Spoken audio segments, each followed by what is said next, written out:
At the last minute, the Pagoda of Longevity in the new Imperial Garden, Western Beijing, was hastily pulled down. But why? This was not the only mystery associated with the park that would become known as the Summer Palace. What tales are told about the longest corridor in the world and the peculiar stage in the Hall of Listening to Orioles?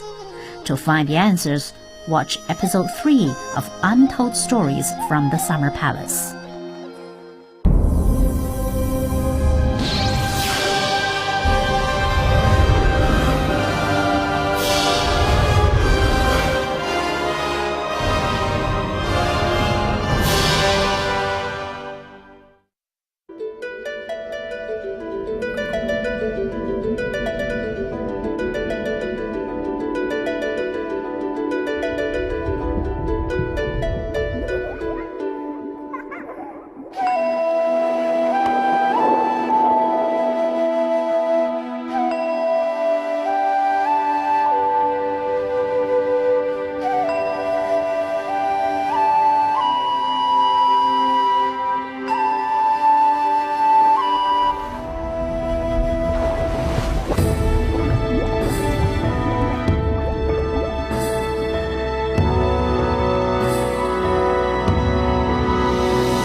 Overlooking the pier of natural affinity of water and trees on Lake Kunming at the Summer Palace, there is a large pavilion.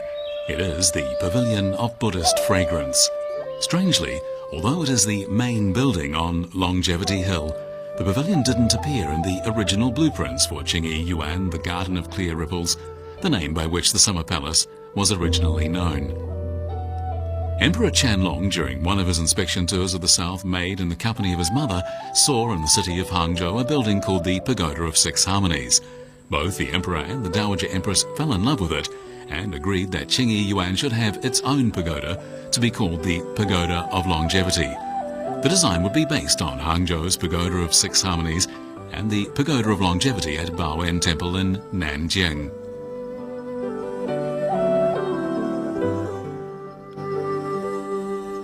Emperor Qianlong would visit Qingyi Yuan from time to time to find out for himself how the work on the pagoda was progressing.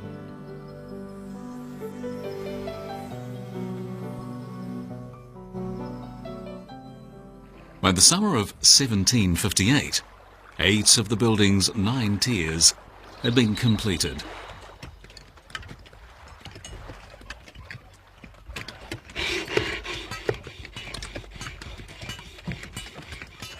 On the 7th day of the 8th lunar month, Emperor Qianlong once again inspected the site.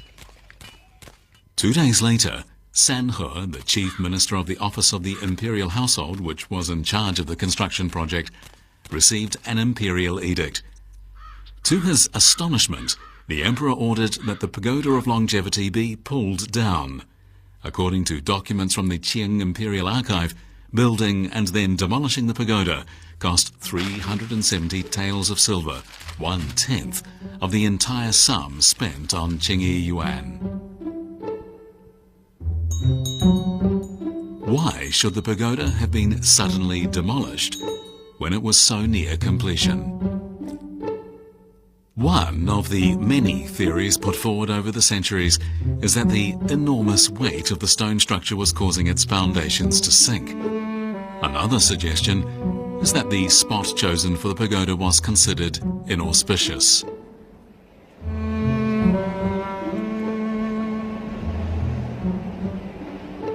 Oddly, nothing about the emperor's decision is officially recorded in historical documents.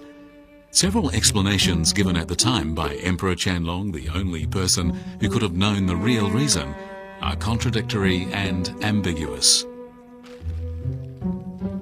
In a poem he wrote, Records of His Demerits, Emperor Qianlong claims that the pagoda collapsed of its own accord. However, we know that this was not the case. It was pulled down on his orders. The emperor even contradicted himself later when he said the pagoda was demolished for reasons of feng shui, after a similar pagoda in Beihai Park in Beijing had been destroyed in a fire.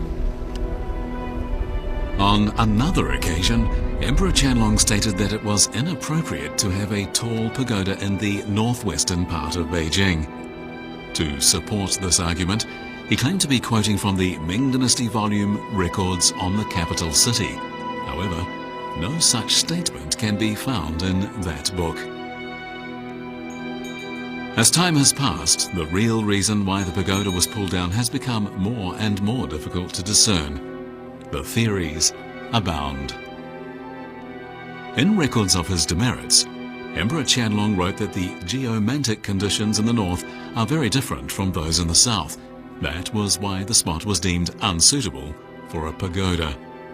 The fact was, Buddhist pagodas in the south were built on terrain that was quite different from that in the north.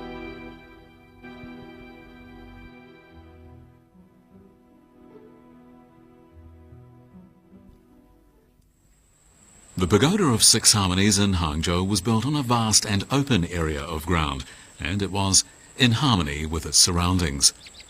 Building a copy of it in Qingyi Yuan, the Garden of Clear Ripples, placed it in a different context.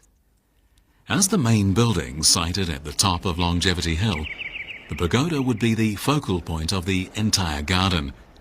As such, it should be the finest structure in it.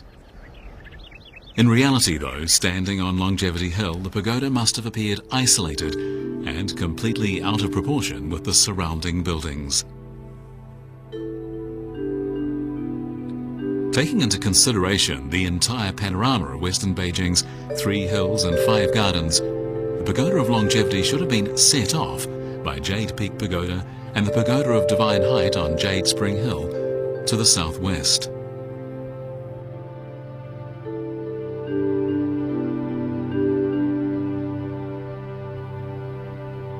The fact was, though, that the 2 pagodas to the southwest became an extension of the scenery in Qingyi Yuan. The 3 pagodas stood on the same east-to-west axis, creating a rather monotonous and repetitious effect. It seems possible that Emperor Qianlong became aware of this problem with the completion of the pagoda's 8th tier, and decided that in the interests of landscaping aesthetics, it must be corrected at whatever cost. And even though he was the emperor, he may well have felt ashamed at having wasted so much money. This would explain his reluctance to go into details about the destruction of the pagoda.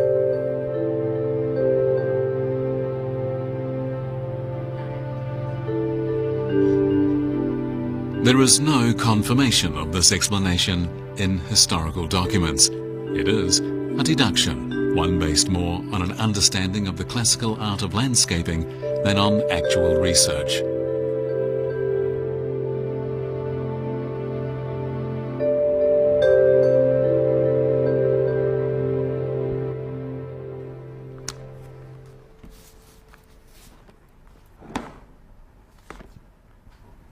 Emperor Qianlong ordered that the site vacated by the Pagoda of Longevity should instead have a wooden pavilion. That new building was the Pavilion of Buddhist Fragrance.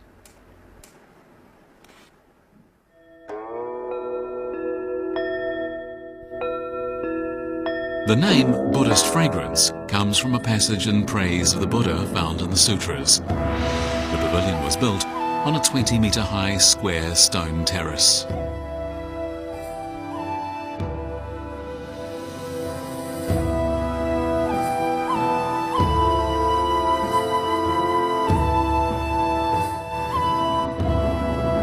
The 41-meter-high pavilion is supported by 8 interior columns.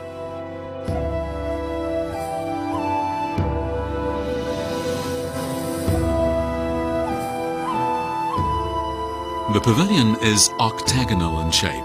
It has 3 stories and 4 layers of eaves. Unlike the Pagoda of Longevity, which it replaced, the pavilion is in harmony with the terrain of Longevity Hill and with the building standing along the same axis in the garden.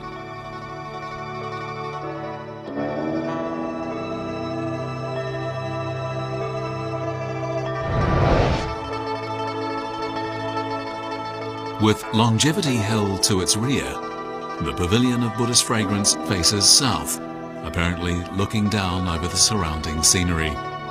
Its position and inherent charm made it unquestionably the heart and soul of Qingyi Yuan. Wherever you look, your eyes are drawn to this pavilion.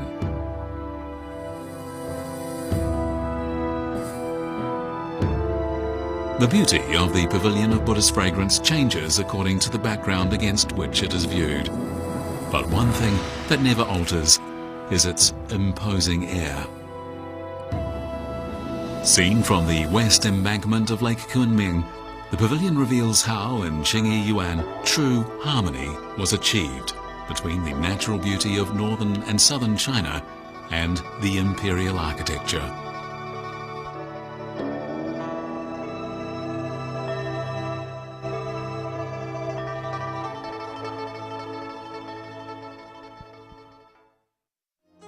At the last minute, the pagoda of longevity in the new Imperial Garden in northwestern Beijing was hastily pulled down. But why? This was not the only mystery associated with the park that would become known as the Summer Palace. What tales are told about the longest corridor in the world and the peculiar stage in the Hall of Listening to Orioles? To find the answers, watch episode 3 of Untold Stories from the Summer Palace.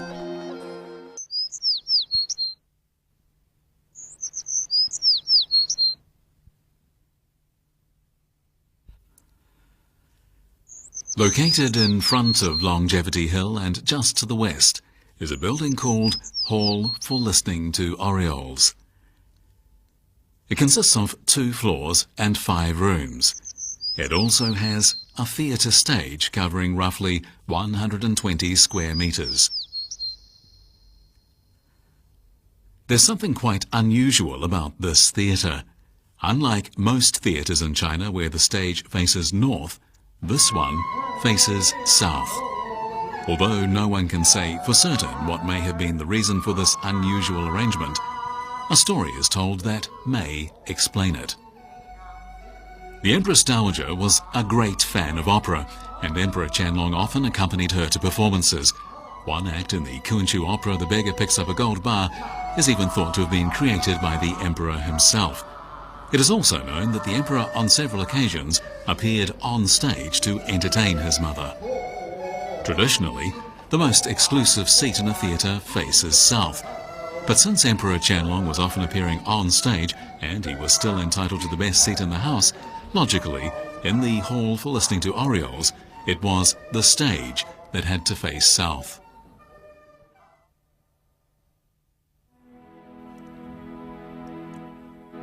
Seen from above, Lake Kunming is shaped like a peach.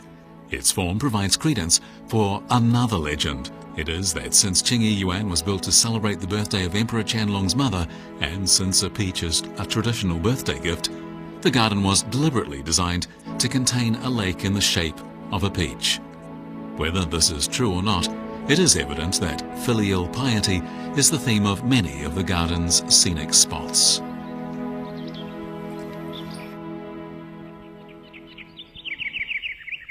The Hall of Happiness and Longevity is surrounded by magnolias.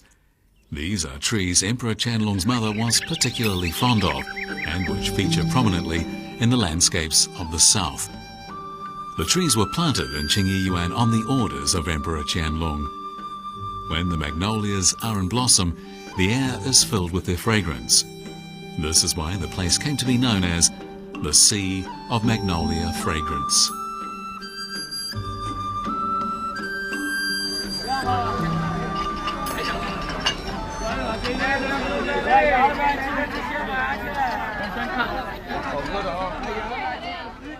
Beside the Rie River in Qingyi Yuan, there was a street lined by numerous business premises. However, the shop owners and customers weren't real. They were all played by eunuchs, court maids, and ministers. The street was, in fact, another gift for the Empress Dowager from her son, the Emperor. During one of their tours of the south, Emperor Qianlong and his mother visited Shantang Street, in Suzhou. The Empress Dowager had been delighted by Suzhou's water landscapes and the shops lining both banks of the river. However, the Empress Dowager couldn't travel very much and could only enjoy such sights occasionally. So Emperor Qianlong had a commercial street built for her in Qingyi Yuan.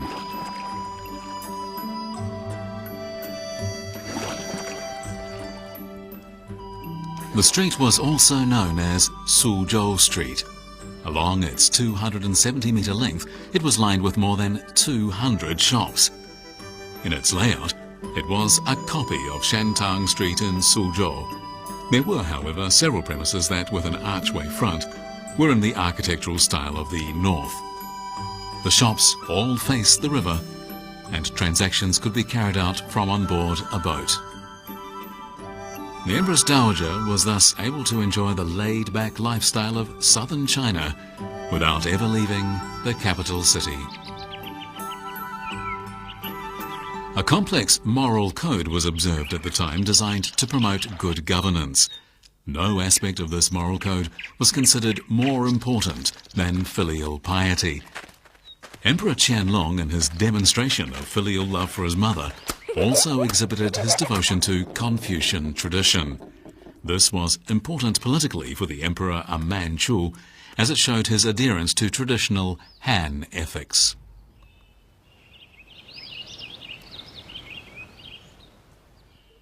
The Empress Dowager was particularly fond of walking through the long corridor and viewing the beautiful scenes depicted in it.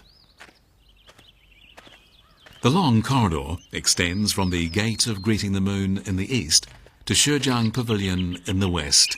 It links 4 octagonal pavilions, each symbolizing one of the 4 seasons. Liujia Pavilion for spring, Jilan for summer, Jiushui for autumn, and Qingyao for winter. The length between 2 pavilions was carefully calculated to be a comfortable walking distance of 300 paces.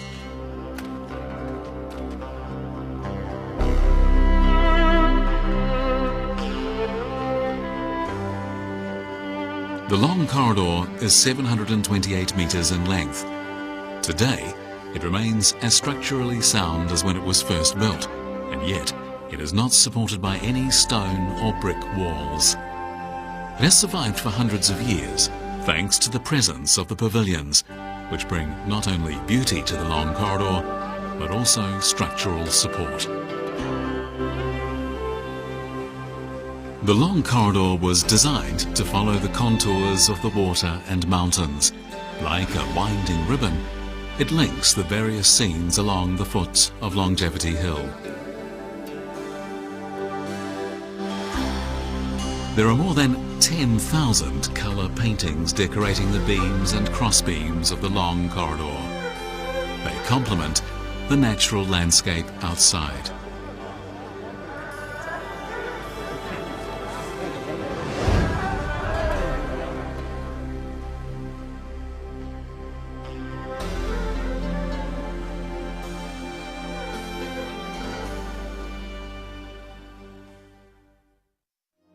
At the last minute, the pagoda of longevity in the new Imperial Garden in northwestern Beijing was hastily pulled down. But why? This was not the only mystery associated with the park that would become known as the Summer Palace.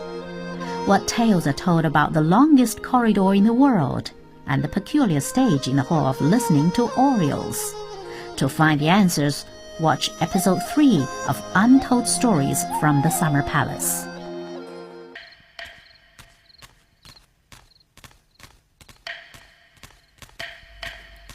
One night in the second lunar month of the year 1780, an incident occurred in Qingyi Yuan. A night patrolman found a stranger in the Hall of Happiness and Longevity, a man by the name of Ho Yigong. He had simply wandered into the place while drunk. The officials were alarmed.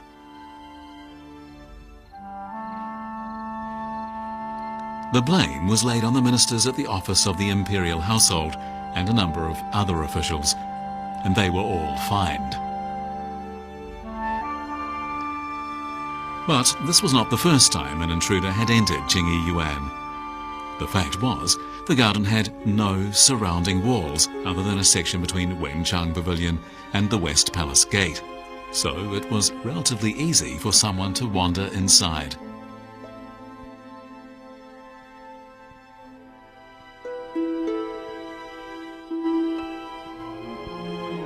One reason why Qingyi Yuan had no walls was that the emperor and his family didn't actually live there. But another reason is found in the principles of traditional landscape gardening.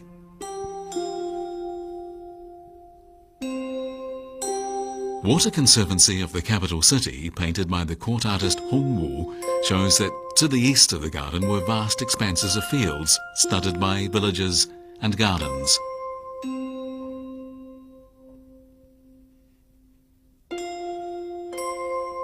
To the south were open plains, and outward from the western side there extended natural waters and paddy fields. To the west of the garden was Jade Spring Hill, and further west the Western Hills. To ensure that Qingyi Yuan and the rest of the area formed an organic whole, no wall was built around it.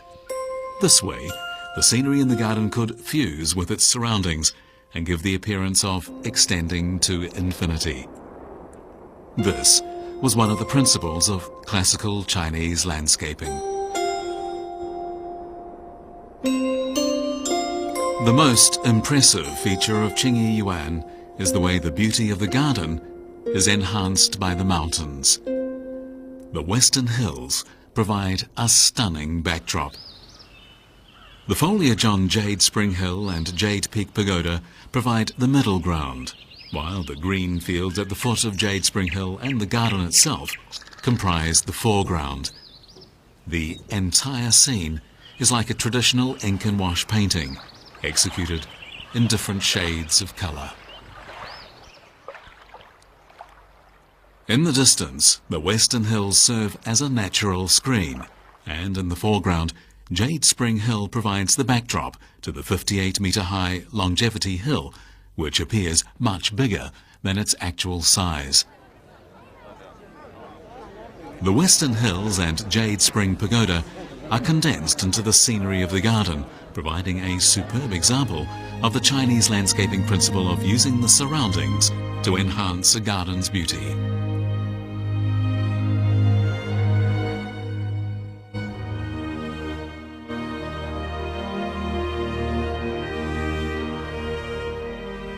The art of creating a garden is often said to embody a nation's culture. Different cultures have nurtured different styles of gardens.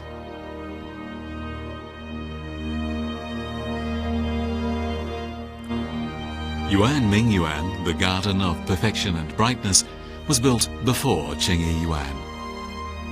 Yuan Ming Yuan featured Western-style structures, an orderly layout, precise symmetry and ornamented carvings typical of a European garden of that period.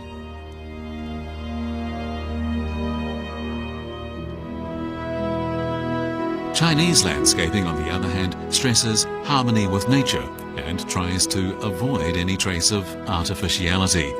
Everything that is artificial is supposed to appear natural.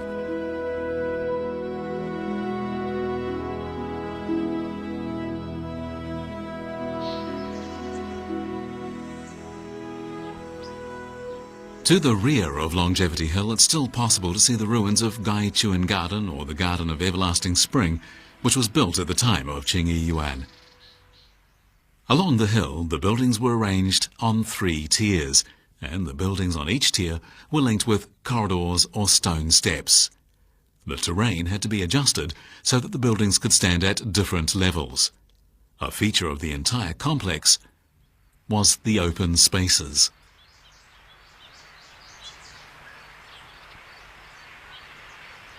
The Room of Clarity and Fitness on the 3rd tier of Gai Chuan Garden was Emperor Qianlong's study.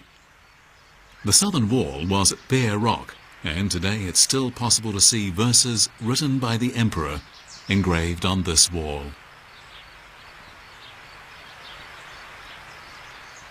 The natural wall and artificial architecture combine in perfect unity to create a sense of great elegance in the study.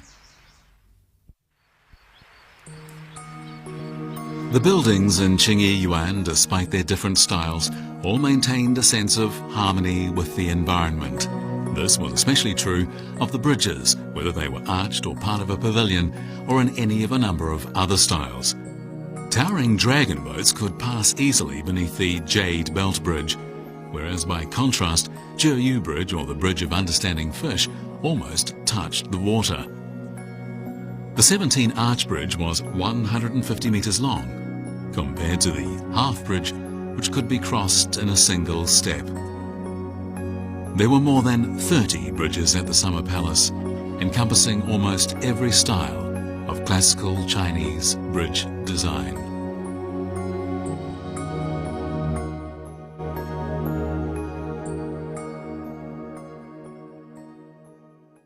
Qingyi Yuan became Emperor Qianlong's favorite place, but within less than a century, this beautiful park that had taken so much wisdom, effort and passion to build would be destroyed in a huge fire. How did it meet its doom? And why would a leading figure at court, Prince Chun, oppose its reconstruction 13 years later? For the answers to these questions, watch the 4th episode of Untold Stories from the Summer Palace.